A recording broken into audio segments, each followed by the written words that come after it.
Right.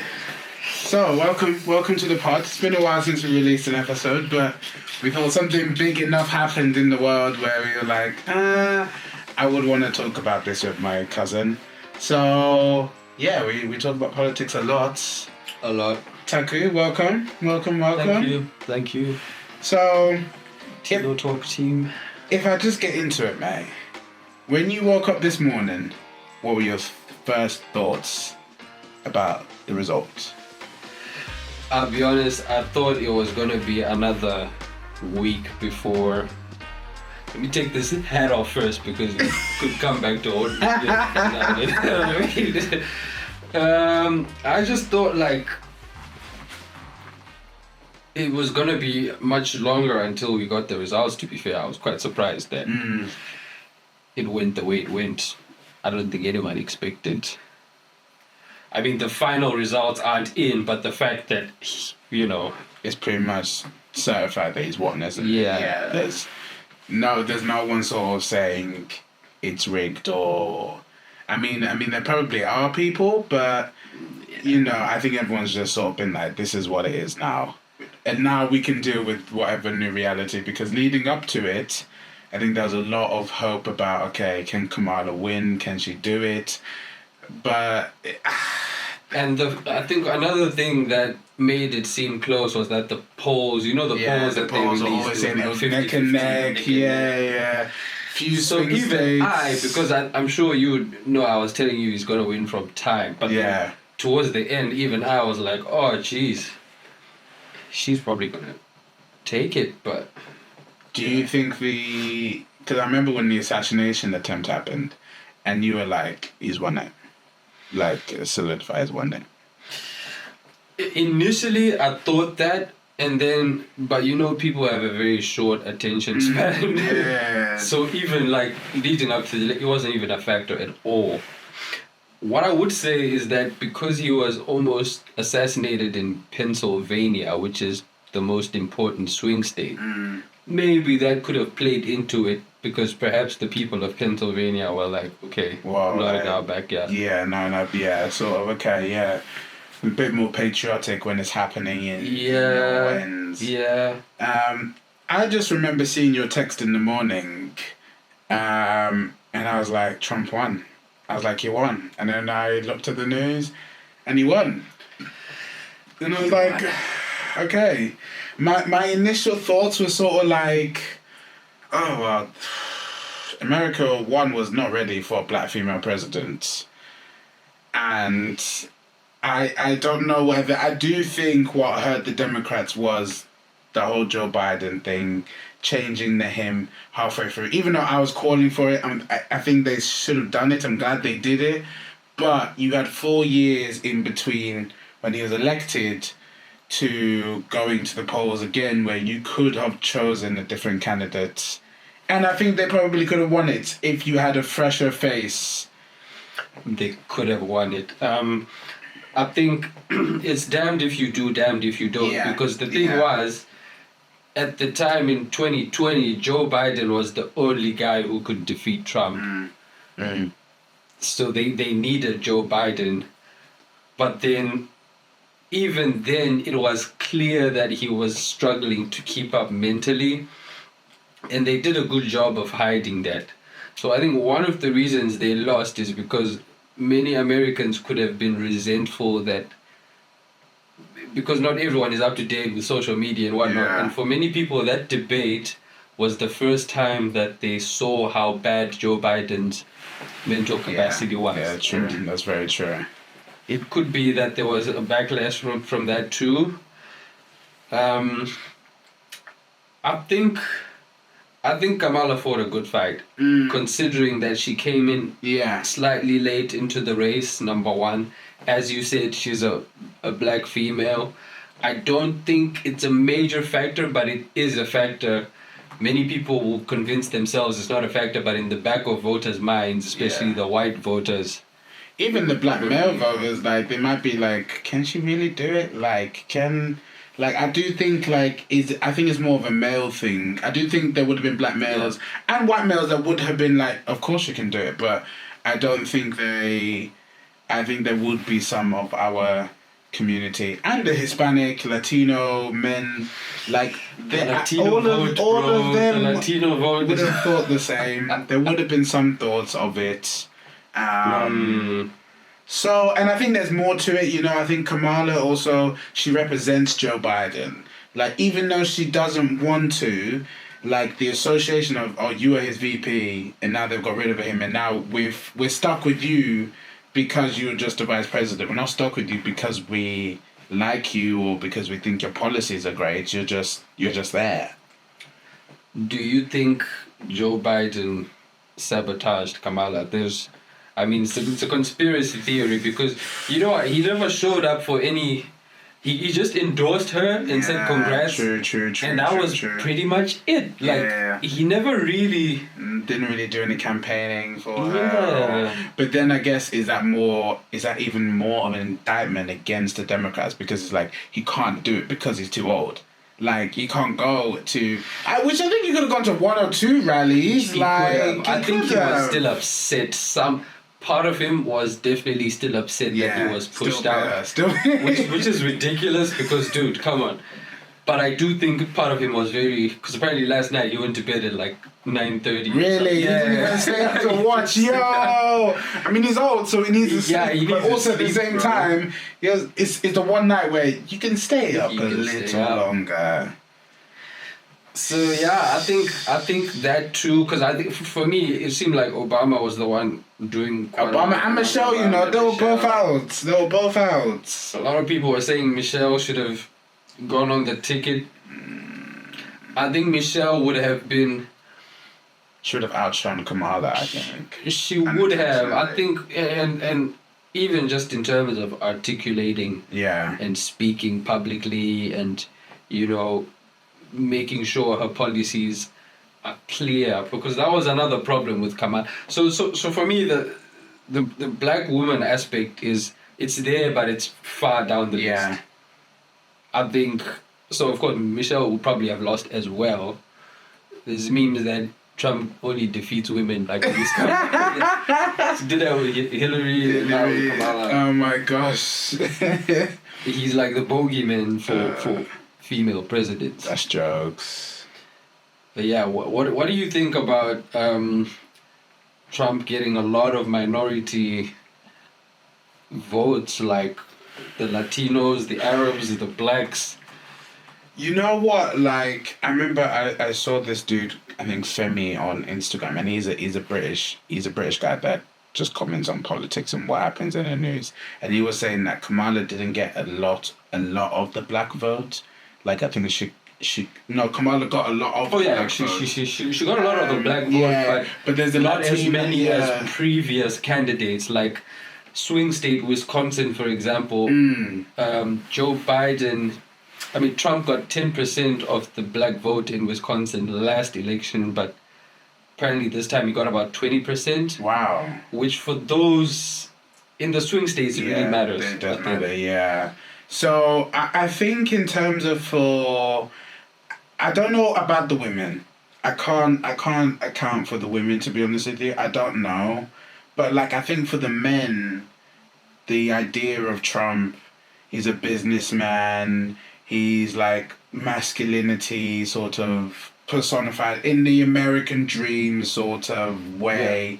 Like, even the system tried to bring him down and nothing happened. They even tried to assassinate him. Kill him. So I think it speaks to a lot of them guys. It's the narrative. Story. It's the narrative of like, yo, this guy overcame. He came and saw, he conquered, and he still did well. And look at him, he's president. So I think they also maybe see a lot of the struggles in terms of what those communities will go through while in the States. But then there's also, for me, that sort of like, I don't know if it's a disillusionment. Like, I mean, Trump, is he a really successful businessman? Like, he is, but also he isn't. Like, I think he cooks his books. I mean, I'm sure they all cook their books, to be fair, but I don't know how well his businesses are thriving. Yeah. But like, so like he gives that persona of that he's a really good businessman, but is he is he a really good businessman, or is he just a rich kid that got money from his dad? And I know he says he didn't get money from his dad, but he definitely got money from his dad. Like, it's what you do with it's it. what you do. Yeah, so that's the part I don't understand in terms of that. Okay, the narrative of Trump sort of fits the story of Latinos, Americans, even just American men, I think. And I think men are sort of having a bit of a crisis in their masculinity, not knowing where or who they want to be, or who they want to be is not accepted by the world, or perceived to be accepted by the world. Yeah. So Trump gives that image of, that's what a man is. I want to be like that. So I think I can't speak for the women because I don't know, man. Like, maybe it's those values, those home values that he says that he really adores and talks about. Maybe it's the faith, the community within the faith community, within The those religious communities, the communities. religious communities, amongst the Latinos and the blacks and the Arabs, like. Yeah, I think Really? the Democrats need to reflect. It's introspection, because what I think happened was that they got stuck in the identity politics cycle of the 2016 election, which was relevant then. Like, then, yes, identity politics matter, LGBTQ, black vote, Hispanic vote, whatever, all of that mattered at the time. But I think people have moved on from that. After the COVID pandemic, people became more concerned with like real life stuff. And the problem is the Kamala campaign still tried to play identity politics. So even the backlash among her camp in terms of why they lost, it's like, the black voters, Hispanic voters, which demographic didn't vote for, which isn't really what's important, And so I think the Democrats need to move away from identity politics and go back to being progressive and, stick to your identity to say, okay, we want to be the party of the working class. Because right now, MAGA is now the working class. Working class people are all MAGA, whether they're black, white. Because they feel that the left became sort of like highbrow, college-educated people who look down upon the average person. For whatever reason, that was I probably it's a long history, and I wouldn't know how exactly they became what used to be a working class party into now like. So the Democrats are now the party of the elite, the urban elite, which is strange. It's literally flipped. Yeah, it's so flipped. Even though they both have elites. Oh yeah, of course. Within them, isn't it? But it is funny how that like association has now become the Democrats, and they don't help themselves by getting people like Katy Perry and Taylor Swift, and just more sort of like more of these elites. Of course, they're voting for. I tell you what, when I saw the Taylor Swift endorsement, the Beyonce endorsement, I was like, okay, it's looking dark for Trump. Yeah. Another reason why he may have performed well with men was the whole podcast tour that he did. Yeah, that was a good move to do. I can't lie. Because it showed that not only is he mentally sharp and able to carry on a conversation for 2-3 hours about just random topics, but it also showed his human side. Yeah. Because a lot of the media fanfare around Trump, I mean, of course, some of the things he says are ludicrous, but the way the media tried to vilify him by taking certain clips out of context and playing those.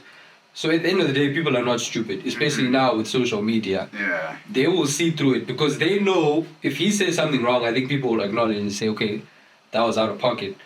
But if something is manipulated, like I think there was a clip when he said, Liz Cheney, who's one of the neoconservatives, said, I think she's a war hawk, like she's very pro intervening in Ukraine, and so Trump said if she was a man and she had to face the guns, she wouldn't be so keen on sending young men to die. First, and so the media flipped it to say that Trump wants her to face a firing squad or something. They took part of the clip, which, I think that also made people angry because people then saw like, no, that's not what he said. Yeah. So we don't like Donald Trump, but you don't have to lie to make us not like him anymore. Like, you know what I mean? Yeah, you could leave Trump to do his own thing. Yeah. And he could self-sabotage himself. There is Right. a possibility. And Right. and I think maybe what Kamala didn't do was sell a vision of the future. I think she just wanted to say, Donald Trump is bad, I'm not Trump. Which that's not what people wanted to hear. As you were saying, the electorate has gone a bit more further than that to say, actually what they really cared about was the economy and the border. And you already have the you symbolize the last 4 years of, Joe Biden's presidency. Unfairly, yes, because as the vice president, you're not making those big decisions. Like, and he gave her the border. Do you think Biden threw her under the bus, really making her the border? Yeah, he did. He really did. Because I don't think she wanted it, which is fair enough. 2, he probably should have taken onus on that. Like, because if he was thinking, okay, what is going to be the biggest thing? And I think, you know what? There was loads that went on in his presidency. So, like, can I forgive him that maybe he didn't focus on it as much? But, I mean, if just the vanity of I need to win the next election, you sort out the border. But it's very easy for me to say you sort out the border. I don't know how they would have done it. Very political. Yeah. I mean, the narrative now was that the Democrats are lenient on the border because more voters Democratic. But which is weird now because the way the Latino vote is going, it's not so. And a lot of people were surprised, like, why are minorities against like open borders? But I was reading someone that's saying the people that suffer most from illegal migration are actually legal migrants. Yes, of course, the locals may be discontented, but at the end of the day, the legal migrants to some extent suffer more because what then happens is that a blanket is applied. And look at what happened in the UK, late summer riots and stuff. It was one of those where you didn't really necessarily have to be like, I'm an immigrant, you're not, but if we walk together in the street, they would just see 2 black guys walking down the road. And so the outrage would just have been there. But we didn't come in here on a boat. All due respect to people coming here on boats. So that's why I think in the United States, people who have a negative view of illegal migrants may actually come from demographics of legal migrants, which is surprising to many people. But I guess they just, because they also have played fair and they're paying taxes and whatnot, it happens too. So that's another thing. Also that the people from Latin countries, like from Cuba, they're coming from like communist regimes. And so for them, voting a left-leaning party into power is kind of, I think voting right for them is like a trauma response. They want something as far removed from their communist government as possible. I never thought about it like that actually, because that makes a lot of sense. And maybe that's why there's that narrative of, the more migrants, the more left-leaning they are going to be.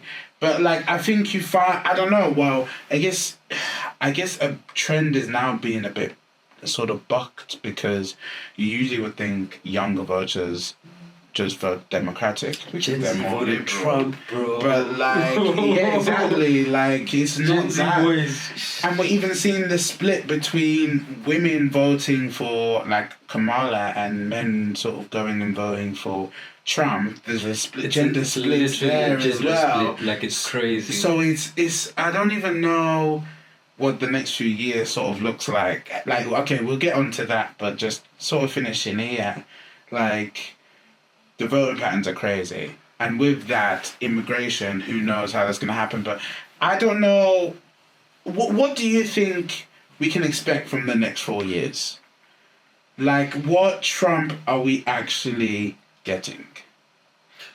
I think so. A lot of the stuff I'm saying to most people is because people are making it seem like it's the end of the world. Mm-hmm. It's not, because you've already lived through 4 years of Trump, which was like not bad. I don't think it was bad at all. I think it's gonna be slightly different now because not only did the Republicans win the presidency, they won the Senate, and looks like they're gonna take Congress as well. So now with them they've on already got the Supreme Court. the Supreme Court. So yeah, this is a landslide. This is a landslide of it's like what happened under Obama, basically. Well, one of his 2 terms. I know the other term they lost the House. So we'll see, because the Republicans could lose the midterms as well.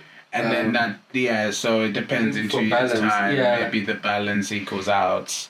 I think what we're gonna see fairly quickly is the resolution of the Ukraine war.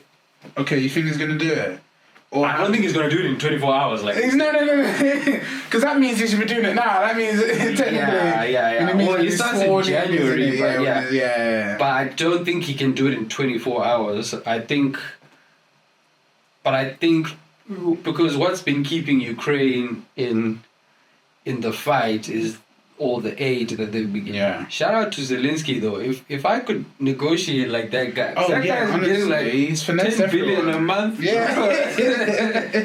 Shout out Zelensky, bro. Honestly, the fact he also stayed there, like when he was like, "I'm not leaving," like even like everyone might think, "Oh, is that a big thing?" But like he could have dipped. Plenty of people would have dipped in that moment. Apparently, he was gonna go into talks, but then like Boris told him, "Don't go to Boris talks at the with." time. Just don't. But yeah, if I'm like a Ukrainian soldier, like, or a young person of fighting age, I'm extremely elated by this Trump victory, because it means. I mean, of course, a lot of them are patriotic and they want to defend their country, but ultimately, no one wants to die. Yeah. In what is increasingly looking like a pointless war. Yeah. Because at some point Ukraine is going to get overrun, but the aim of America was to weaken Russia as much as possible. But then they wouldn't let them use they say offensive weapons. I mean, there's loads of weapons which they use which are sort of offensive. But there was like weapons that could have gone into the heart of Russia. And they're like, we don't want to let them use those because then that's escalatory and we don't know what Putin's going to do. So there is a world there is a world where if they back Zelensky more, that maybe they poke Russia and Russia doesn't do anything and actually Ukraine win. Or you have the other option. I don't know how it gets resolved. If Trump can do it... It gets resolved by not giving Ukraine any aid, because...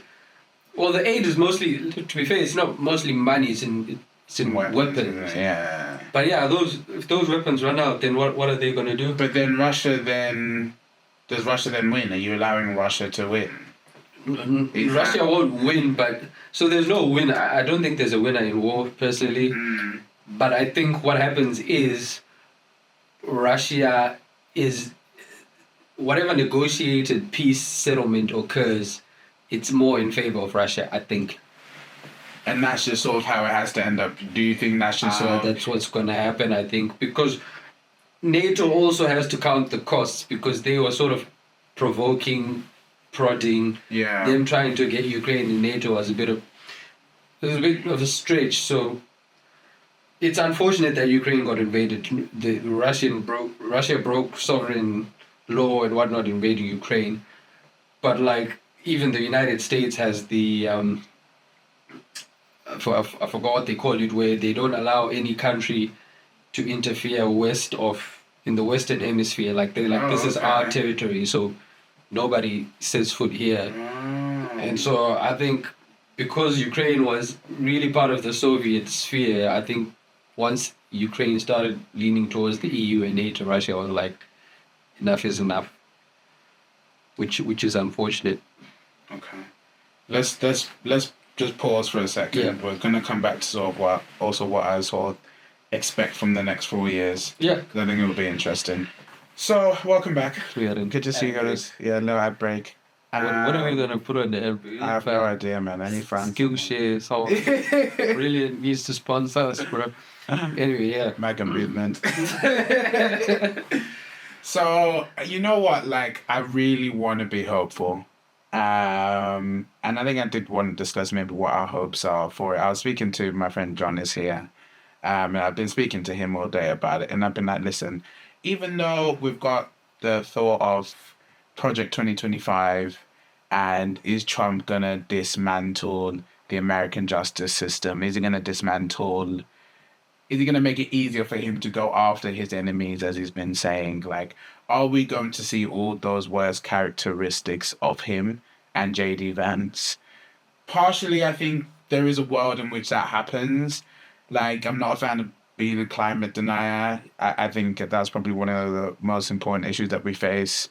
And do they get rid of the infrastructure bill that the Democrats have put in? Because, you know, we were talking about how it's crazy that you can't just pay contactless in a country.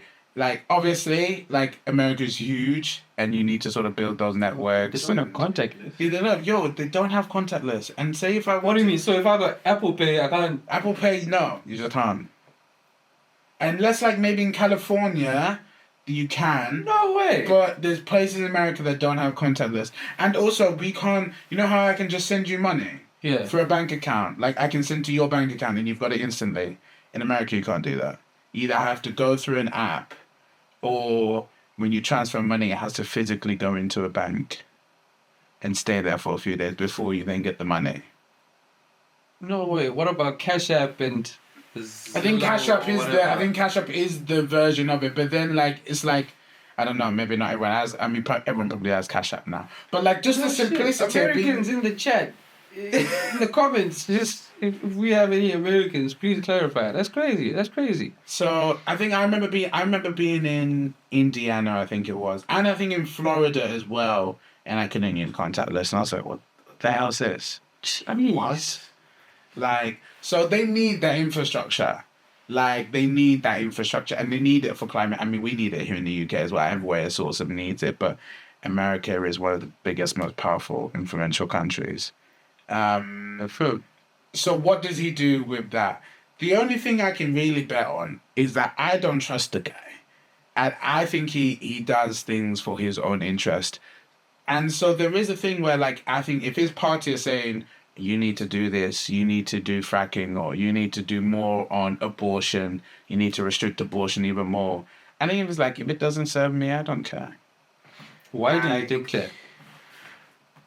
I don't think he's a man of the people.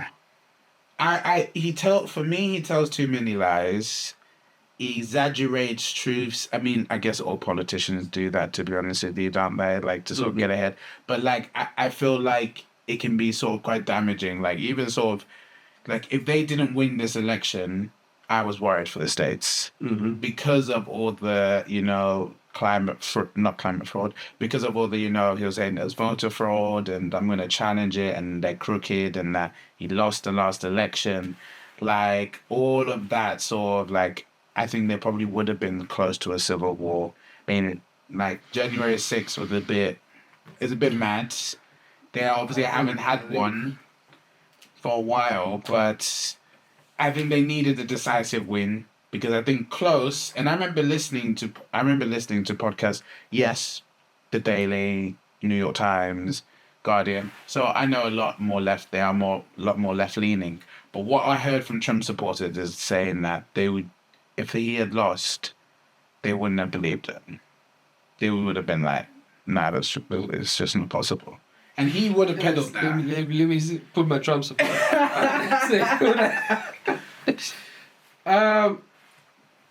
Yeah, so what I will guarantee you is that, I mean, I'll tackle each concern. Trump's not going to become a dictator. The way the United States, the Constitution, the system of government is set up is such that a dictatorship is impossible.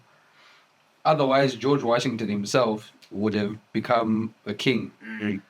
The American experiment, the American project was to make something which is the exact opposite of where they were coming from, which was Europe. They were all escaping from the tyranny of Europe.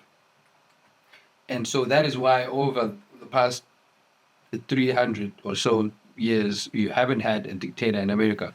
And Trump is not the first person who was so charismatic that maybe people feel. I think the closest they got to a dictator was FDR, but that was mostly because, you know, they went through the Great Depression and World War II in consecutive returns. So they needed a bit of a strong man to kind of guide them through that.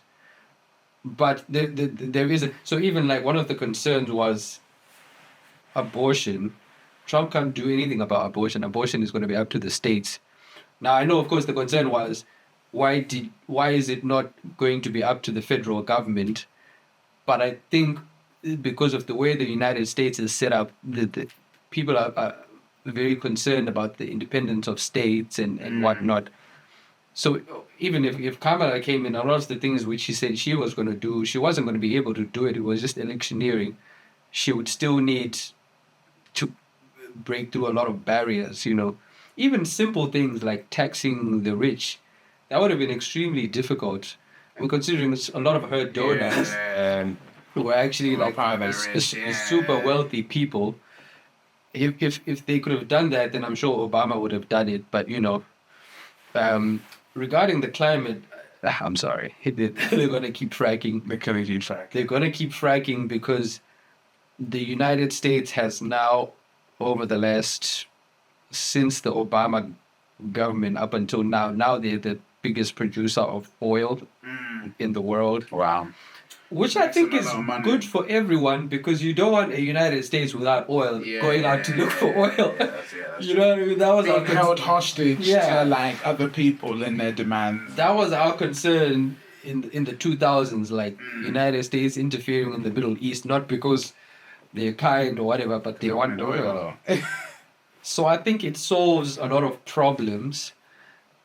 And until, I think another good thing is that one of Trump's biggest supporters is Elon Musk, who's really one of the most important people in the green revolution, electronic vehicles and whatnot. So I don't think he's going to go too hard. He's not going to open coal plants and whatnot. And start doing stuff. The world is definitely moving away from fossil fuels. But I think fracking is a stopgap, which has made a lot of money for America, especially middle America, which was now deprived. Yeah. Because a lot of the wealth was moving to the coast, New York, California. San Francisco, tech ways. Yeah, so I don't think fracking. Kamala said she was going to stop fracking. She wasn't going to. No, she wasn't. She couldn't. She couldn't do that. She couldn't, even if she wanted to. She couldn't do that. So perhaps the climate is a concern. But you ask any global leader right now, you'd be hard pressed to find someone who's got an immediate solution to moving away from fossil fuels. I think. Yeah, I don't think there is. I don't know if I could think of one. England definitely not. They can try. They've got ideas, but we'll have to see how they execute it, isn't it? But I don't know. I think there needs. That's a whole kettle of fish in itself. It's another podcast. Yeah. And so I don't know. I don't think he's going to persecute his enemies, especially because he himself was persecuted when he in between these last 4 years. I think he will be more benevolent. His acceptance speech was a bit somber for a bit as well, for 5 minutes, and talking about his rockets. Oh yeah, I mean, look. If Elon doesn't buy Twitter, then Trump doesn't win the election. Personally, I think. You reckon? No. Wow. Because one of them, Twitter isn't the most used social media platform, but I think it's the most consequential social media platform politically. And you always see tweets on every other platform. Yeah. If there's a tweet that's big enough, you see it on you see it late, but you'll see it. You'll see it. And so one of the reasons why Trump lost was because of He was banned the in that incredible wasn't he? censorship. It was quite. If anyone who was watching who remembers Twitter in like 2019, 20, even during the COVID era, I'm telling you, that's another reason why a lot of people flipped because of that social media censorship, the censorship on TV, regarding the response to COVID, there was stuff about the Hunter Biden laptop, which was a minor thing, but a lot of the restrictions in and around that time made people flip. So a lot of people have forgotten what it's like now, but if you, I'm I'm an avid Twitter user. I actually remember what it was like. You would actually think twice about tweeting stuff because you just Really? it was like Orwellian, bro. It was like it was quite crazy. So because people were getting banned, like accounts were getting deleted. Well, Trump was one of them, but there was a lot of accounts that were getting banned, which was like crazy, bro. And people are already skeptical now. People getting locked down, being asked to wear masks. So there was like a bit of a resistance that formed. That and also like you couldn't say stuff about the vaccine. The vaccine is personal to me because of what happened. So like it was a bit crazy. So yeah, I don't know. I don't know where I'm at with. I think it should be an interesting 4 years. Like, I don't really know what to expect. Do you think that the people who are saying that the world will be more peaceful under Trump are correct? Do you think that's a correct assumption? So, like, obviously, I'm left leaning. I've mentioned some of the podcasts I listen to, like, and yeah, I'm just more of a liberal person, just generally in my views. So so in terms of maybe trying to put a different hat on. Yay! What I could see is that, okay, maybe there is something to say that America should be feared. Like, maybe there is something to say that, like, do the Putins, do the Xi Jinpings, does the North Koreas, like, is it Kim Jong-un? Do they respect Trump more because they sort of see him as like this guy's going to call people out and he's going to say his mind, like, he's just going to speak his truth, and at least I know what he's thinking about me because he'll just say it rather than other politicians that will hide around it and not really answer. Testing. Okay. That not really answer. Like, so there is a world in which, okay, maybe that actually does work. Maybe Taiwan we don't have to worry about. But at the same time, it's like... I vow if Kamala won, China was invading Taiwan tomorrow. Dog. I'm joking. Yeah, continue. Oh, no. But is there something to that? So I think that's maybe the angle that I would take in terms of when people are like, could it be safer? Because it could do, because maybe that is what America needs to symbolize, is that sort of, actually, you're not just going to treat us like rubbish. Like, actually I want to say rubbish, but you're not just going to take advantage of us because you know that we're going to pay we're going to help you. We're going to be the world's police because we've always been the world's police. I think him trying to get NATO and the European countries to step up and put in more money for defense and spending. Although, when it first happened, I was like, this guy's an idiot. What the hell is he doing? Actually, fair enough. Those countries should be pulling their weight a bit. You know what I mean? Like, and it'll help Europe because Europe is in a bit of a slump in terms of like innovation. They've fallen behind the United States and China. And I think one of the reasons why is because they've been so complacent over things that are actually being paid for by American taxpayers. Yeah.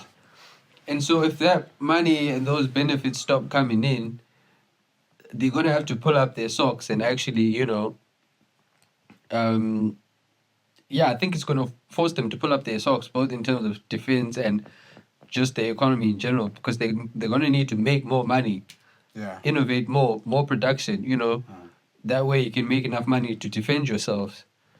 Because, yeah, there has been a sort of complacency within the European Union and the UK. I mean, the UK, I think the UK is probably safe because they've technically become a bit of a surrogate to now. Like, Keir Starmer was quick to pay homage to whoever was going to win. He was ready for both options, which is very smart of him. Like, they were both ready for both options. So, like, and I like now, obviously, they're going to be sort of having to deal with each other, and we'll see in terms of how that works. Like, David Lammy, who's now the Foreign Secretary, like, him and other Labour politicians wrote so that Trump couldn't come to the UK and was like, you shouldn't be here. So this was like when it was 2016, so around that time. Oh yeah, and then it was awkward when he then won. I remember that story. So, like, does Trump still think about that? Maybe, maybe not. I mean, J.D. Vance is now his running mate, and J.D. Vance was one of his biggest criticisms. Yeah, he was when he first came in. So, I don't think the UK will be as chummy as J.D. Vance is to Trump. I mean, J.D. Vance needs... I don't think they've got a choice, mate. I guess it's like, how much can you, like... Because America and England have that, the special relationship. Yeah. They back each other, they share intelligence, Yeah. Like, obviously, America is sort of the big brother in a weird way, even though England is actually the big brother. Like, the richer young brother. Yeah, the richer, the older sort of wiser brother, not as rich, but helped you sort of get your bearings.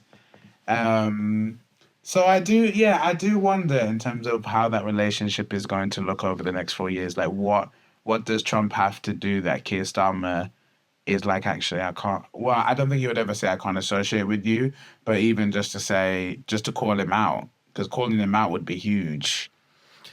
Yeah, I tell you what is unfortunate. So here's what I thank you. Here's what I don't like about a Trump presidency. I'm not all in on Trump. What I don't like is there's serious talk about basically breaking up. A lot of big government is going to be broken up, like government institutions. They want to remove as much red tape as possible, kind of like what Margaret Thatcher did in the UK. I don't know how I feel about that, because the United States is already kind of libertarian. Like, they don't have an NHS, like a universal health.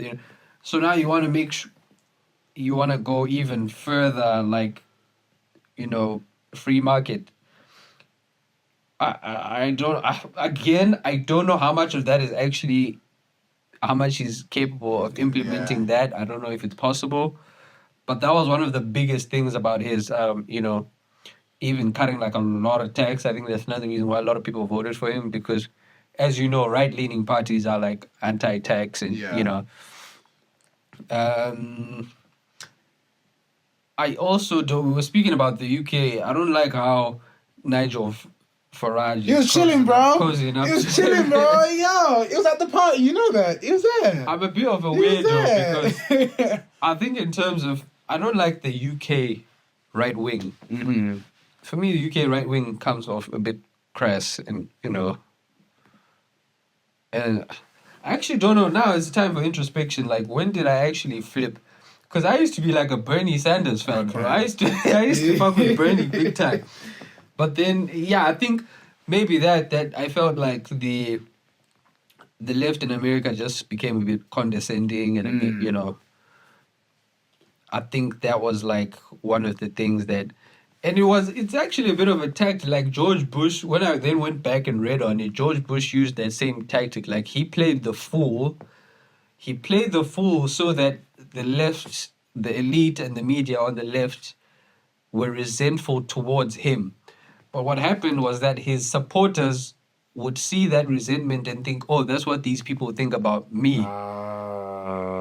So I think Trump did the same thing, just a bit more extreme, where the hatred towards Trump from the media, from a lot of the elites in society, from the military, whatnot, a lot of the Americans took it as, Hillary Clinton called them deplorables, Joe Biden called them garbage. I mean, or maybe some of those quotes were also out of context. But that matters to people because people don't like, number one, being told what to do. Or being insulted. Or being insulted. So it goes back to that identity politics. The reason why a lot of men voted for Trump is because the recent feminist movement, all due respect to feminists and all, but some people within that movement, it became all men are trash, all men are misogynists, That's why even the young, I'm not Gen Z, but a lot of the Gen Z voters voted Trump because they have grown up in that era where men are seen as, men are looked down upon, men are looked, they're not where they don't see the fathers that they grew up with. They don't see the strong man. There's that sort of and especially for maybe even ones that are a bit older than us as well. That would have like the men that are in their 30s, 40s, like 35, 28, like they would have very seen a strong man sort of dad as well. And maybe they would have had some exposure to their mums working a lot more, but I think the dynamic has very shifted. Women sort of hold that power a bit more now. Yeah, so the whole narrative of men, misogynist, white people, all racist, that people feel... So, of course, some of those things are true, very true. But if you put a blanket statement on those, people will rebel. That's why this time there were a lot of Black and Latino men who voted for Trump because they also fell victim to that trap of, okay, most liberal women just think that all men are evil, all white men are racist, which isn't true. So people were rebelling against those narratives and those labels, which is something, again, I feel like the Democrats need to move away from the identity politics and focus more on policy and things like that. Yeah. I think they will definitely have some introspection. At least Trump can only do another 4 years. So they don't, unless he decides. You think Biden's going to run again in 20? No, man, Biden will.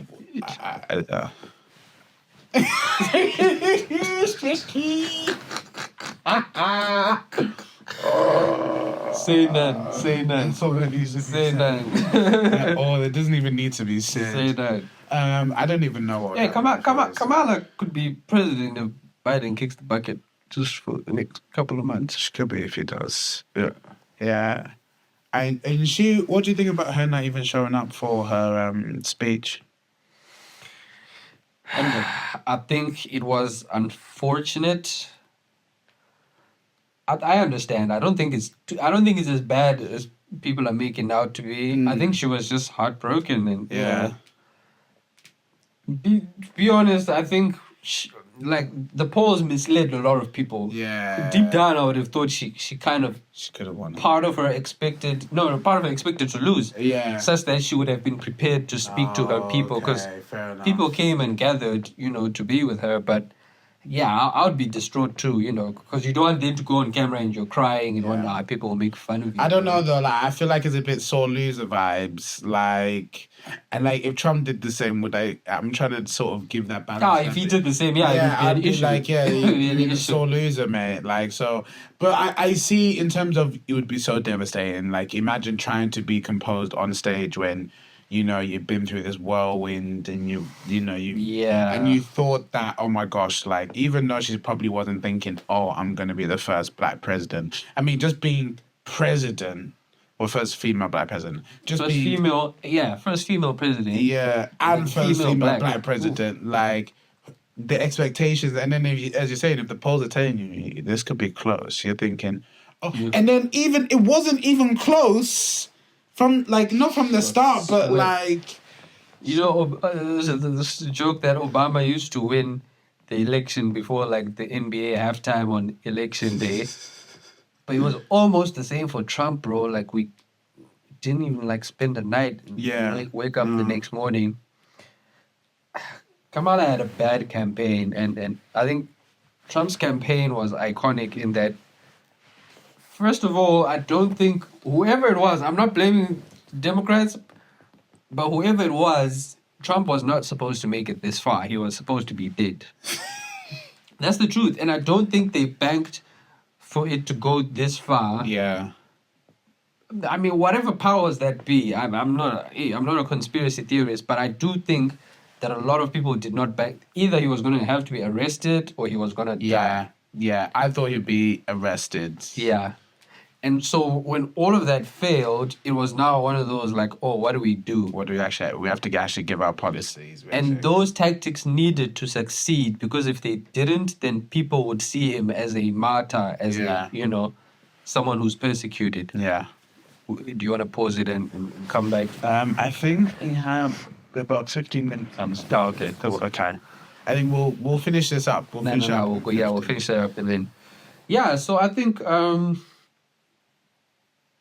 And then his campaign again, also the photo ops, photo after the assassination. That photo was iconic. The mugshot. Iconic. The McDonald's campaign. Oh, that was so funny. Like the trash, the all of that. Yeah, so I think his campaign was done very well. And the fact that his campaign manager, I heard this very shrewd old lady, early in the year, she just told him, shut the hell up.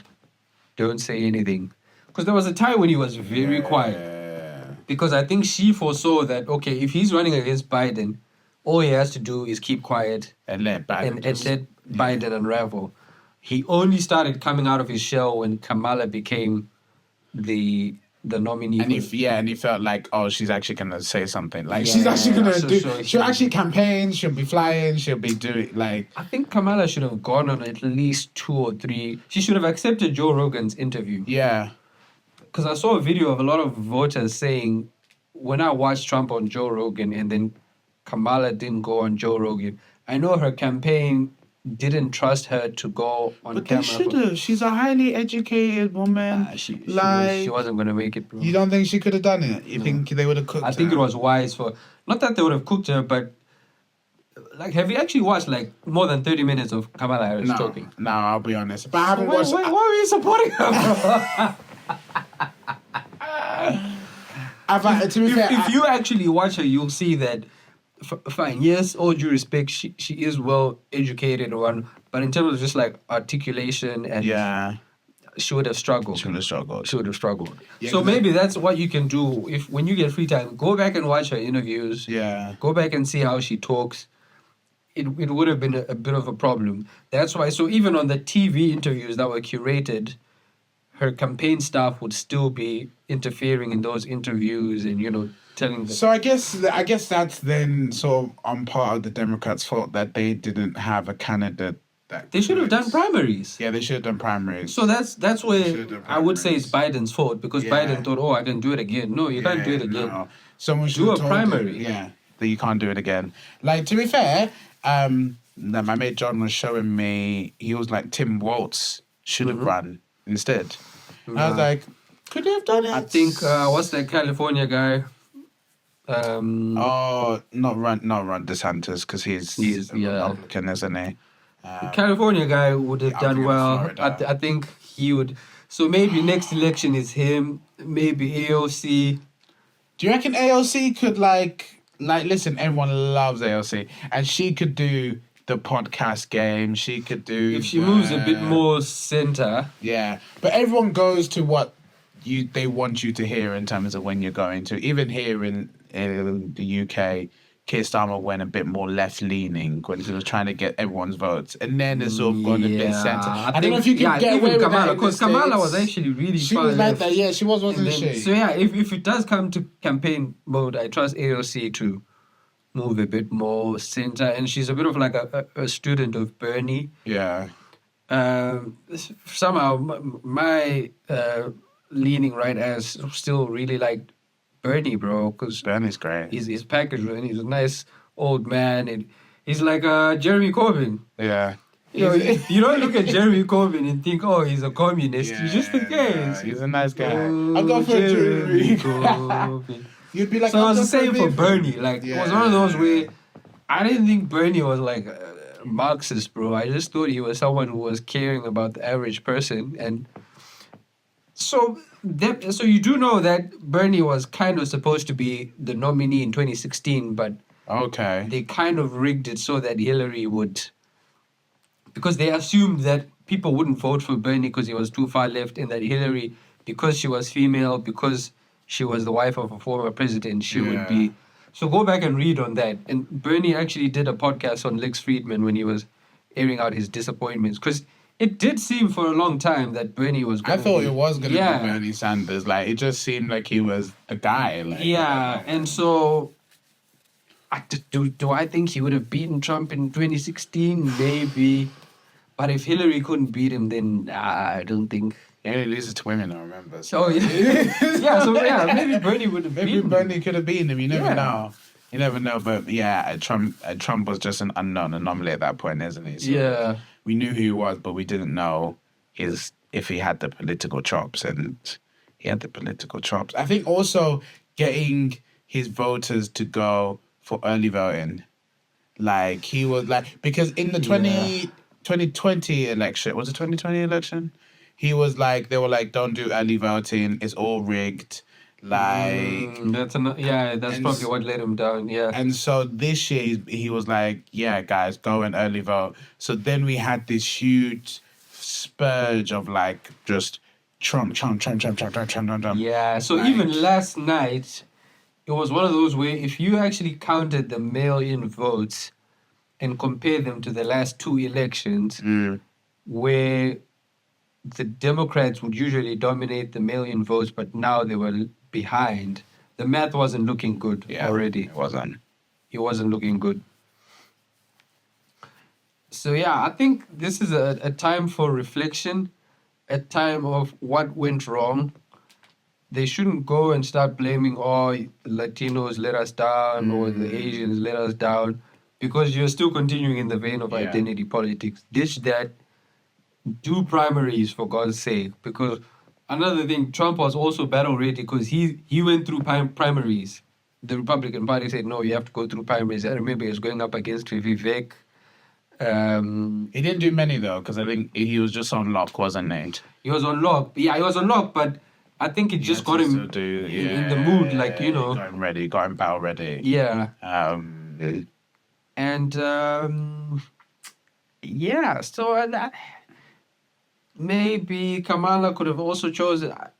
You're saying Tim Walz could have run. I think she could have chosen a better vice president. I guess her bet was go safe, pick a white man from, where is he from? Minnesota. Yeah. So similar sort of state that I need to win. It was a calculated decision, and I understand why she went for it.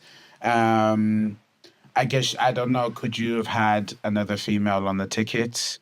And I don't know whether you could have done that. So, it's I think for her, I think what she maybe needs to do, if she genuinely wants to be president, come back in 4 years.